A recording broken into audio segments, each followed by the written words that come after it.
The Chase Freedom Flex or the Discover It card, the battle of the 5% rotating category cards. Should you get either of these cards, both of them, neither of them? That's what we're going to talk about in today's video. Let's first go through the ongoing benefits of both cards. So neither card charges an annual fee. Both cards have 5% cash back on rotating quarterly categories on up to $1,500 per quarter. So if you spent the full $1,500 in the quarter, you would earn $75 in cash back. If you spent the $6,000, the 4 quarters times 1,500 throughout the year, you would earn $300 in cash back. Both cards pay 1% cash back on any purchase that's not in a high cash back category, or if you go over the spending limit of the $1,500 per quarter for the rotating categories. Both cards come with fraud protection. And now let's get into the benefits of the Chase Freedom Flex card specifically. So the Chase card, they have other high cash back categories that the Discover card does not. So you earn 5% cash back on travel purchases within Chase's travel portal. So for cashback cards, there's not a lot that pay really high cash back for travel.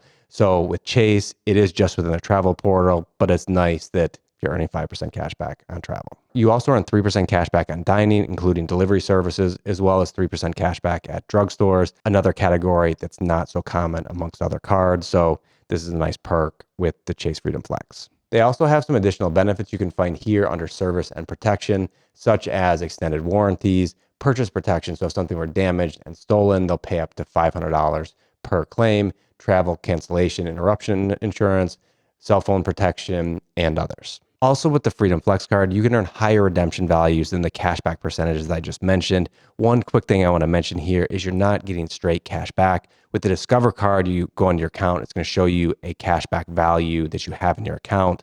With the Chase card, you're going to have Chase Ultimate Rewards points. Each point is worth a penny. You get the cashback percentages that I mentioned with the Ultimate Rewards if you just have the Freedom Flex card. But if you get the Sapphire Preferred or Sapphire Reserve, you can actually get 25% or 50% more value for your Chase Ultimate Rewards points. Also, with one of the other cards, you'll be able to transfer those points to airlines and hotels and potentially even get more value for each point. Then one benefit for the Discover versus the Freedom Flex card is there's no foreign transaction fees. But the thing is, the Discover card is not a MasterCard, Visa, or even Amex. So I don't think you should actually count on using your Discover card while traveling. The Chase card, on the other hand, you can probably use it, but they're going to charge a 3% foreign transaction fee. So for different reasons, I wouldn't recommend using either of their cards while traveling. Now let's talk about the welcome offers for both cards. Both come with a 0% APR intro offer for 15 months on both purchases and balance transfers, and charge a 3% balance transfer fee. The welcome offer for the Discover It card is they match all the cash back you earned in the first year. So the 5% cash back turns into 10%, the 1% turns into 2%, but that cash back you earned at the very end of the first year. So the 5% to 10% is a no-brainer. Spend as much money as you can and max out those categories. Getting 10% cash back is solid. If you have no other cashback cards or none that earn 1.5% or 2% or have 3 or 5% categories, sure, get 1% cash back, get the other percent at the end of the year.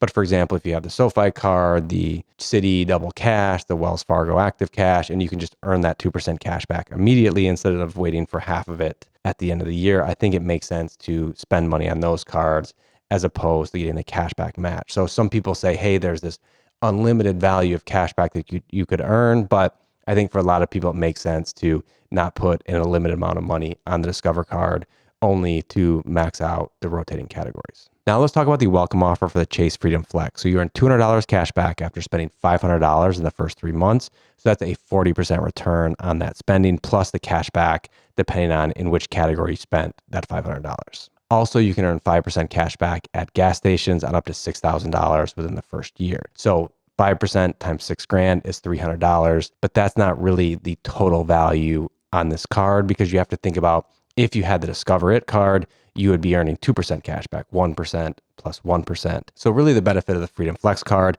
is the difference between 5% and 2%, which is 3%. So 3% times $6,000 is potentially $180 additional cash back by using the Freedom Flex versus the Discover It card at gas stations within the first year. Here's the 5% cashback rotating quarterly categories for both the Discover It card as well as the Chase Freedom Flex card. Each year, these are going to be different, but in general, they're going to be categories where the majority of people do spend some money. So you should be able to get at least some 5% cash back every single quarter from either one of these cards. If you want to figure out the best cashback cards for you, I recommend you check out the video that's down below in the description, as well as sign up for a copy of the spreadsheet so you can put in your own budget, the cards you're looking at, and figure out which cards are best for you.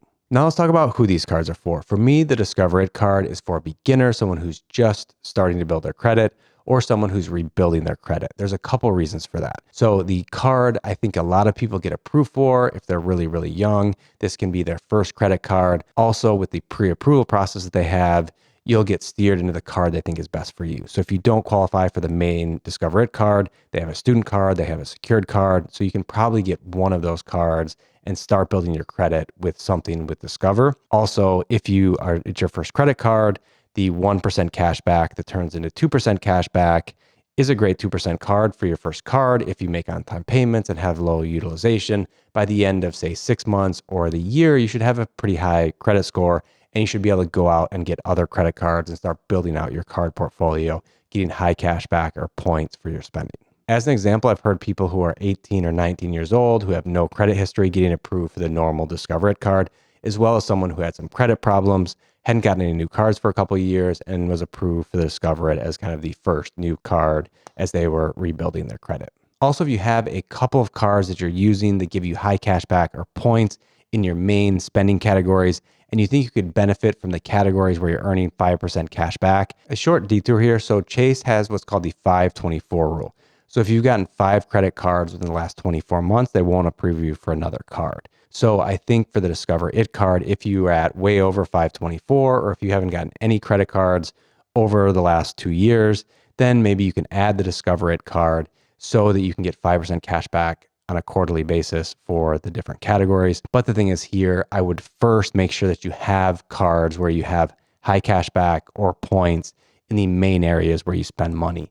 I did a video recently where I showed if you're getting 5% for 1 quarter and then 1 or 2% for the rest of the year, you're better off getting something like the Wells Fargo Autograph card and getting 3% all year round on those categories. Now let's talk about who should get the Chase Freedom Flex card. So this isn't a first credit card. It's not a beginner credit card. They don't have the same pre-approval process. I would say if you have a high 600s or over 700 credit score and you're below 524, the rule from Chase, if you're over that, doesn't matter your credit score or anything else, you won't be approved. And I wouldn't recommend this card to be your first, second, third, probably not even your fourth credit card you would get. I would first focus on where do you spend most of your money and get high cash back or travel rewards in those areas first. If you have that kind of filled out, then think about the rotating category cards. So at that point, think about this card. Or if you don't have any cards that pay high cash back for travel, the one thing with the 5% here though is just the Chase Travel Portal. It's probably competitive in a lot of scenarios when you want to rent a car, when you want to book a flight, when you want to book a hotel. It's in the ballpark most of the time, but it's not as broad as to be able to just book any travel that you want and get high cash back or high points. But that is one reason to potentially want to get this card. Also, there's not a lot of cards that pay high cash back, even 3% at drugstores. So if you spend a lot at drugstores, this card could make sense. 3% cash back for dining is great, but there's a bunch of other cards that do that as well. So just keep that in mind. Now let's talk about maybe one of the biggest reasons to get this card, which is if you're planning to get or already have one of the Sapphire cards, the preferred or the reserve card from Chase, because you're getting 25% or 50% more value and potentially more if you're transferring to their travel partners. But obviously this requires you to be approved from 2 different credit cards from Chase. So if you're at 424 and you get one of them, you're at 524 and you won't be able to get the next one. So you basically need to be able to get 2 cards from Chase to be able to get these benefits. But I think 25 or 50% more value than what we talked about makes this card even more competitive. So I think those are the reasons to get one card versus the other, but I think it makes more sense in most cases to focus on getting high cash back or high points in the areas where you spend money month in, month out, and not get high cash back on a quarterly basis. If you want to learn about my favorite cashback credit cards, check out the video along the side right here. Hope to see you in another video. Bye.